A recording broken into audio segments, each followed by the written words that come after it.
আসসালামু আলাইকুম সাইক। ওয়ালাইকুম আসসালাম ওয়া রাহমাতুল্লাহি ওয়া বারাকাতুহু। সাইক, প্রথমে আমার সুস্থতা এবং কো- হেদায়েতের উপর অটল অবিচল থাকার জন্য দোয়া চাইতেছি। কোথায় কোথায় কোথা থেকে বলছেন? আমার বাড়ি রাজশাহী চাপাই, বর্তমানে কুমিল্লা থেকে বলতেছি। মাশাআল্লাহ, বলেন। জি। জি, আল্লাহ দিনের বলতেছিলাম যে প্রতিষ্ঠিত রাখো। আমার প্রশ্ন হলো যে আমাদের অফিসে বাইরে থেকে একজন কোরআনের হাফিজ দিয়ে চালাতে, মানে জামাতে চালাতে করি।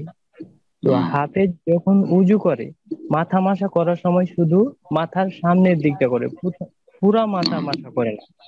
তো জি। এভাবে উজু করলে কি পরিপূর্ণ উজু হবে এবং সালাতে কোনো ঘাটতি হবে কিনা? হুম। আপনি যদি আহলুল হাদিস হন, কোরআন শোনার অনুসারী হন, তো আপনার জন্য তো জায়েজ নয়। কিন্তু একজন হানাফি লোক, ওর জন্য ঠিক না, সে খেলাফ করছে, সেই হাদিসের খেলাফ করছে এবং নবী সাল্লাল্লাহু আলাইহি ওয়াসাল্লামের আদর্শের খেলাফ করছে।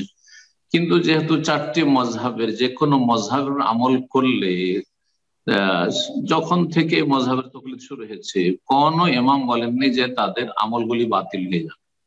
আমাদের কাছে ইমাম মালিক রাহিমাহুল্লাহর কাছে বা আহলে হাদিসদের কাছে পুরো মাথার মাসা ফরজ। কিন্তু শাফি মজহাবে দু চার পাঁচটা দশটা চুল ছুঁয়ে নিলে হয়ে যায়।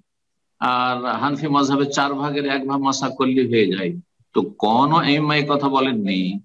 ইবনে তাইমিয়া রাহিমাহুল্লাহ বলেননি, না শেখ বাজ বিন উসাইমিন বলেছেন না, যে তাদের নামাজি হয় না, তাদের উজুই হয় না, এইরকম কথা বলেননি। এগুলো বাড়াবাড়ি কথা হয়ে যাবে। সুতরাং 4 মজহাবের কোন একটা মজহাবের যদি অন্ধ মোকাল্লিদ হয়, আল্লাহ মাফ করবেন, আল্লাহ কবুল করবেন, আল্লাহ হেদায়েত দান করবেন। কিন্তু আপনার জন্য জায়েজ না। আপনি যখন সহি বিষয়টি পেয়ে গেছেন, তো আপনি ওর দেখা দেখি 4 ভাগের 1 ভাগ মাসা করবেন সামনের দিকটা, একটু আপনার জন্য জায়েজ নয়, আপনার উজু হবে না, কারণ আপনি সেই মজহাবের মোকাল্লিদ না।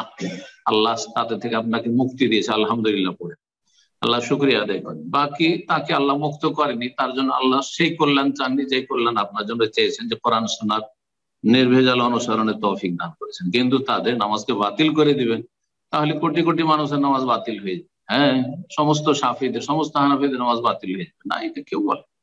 সুতরাং এইরকম বাড়াবাড়িতে যাবেন না।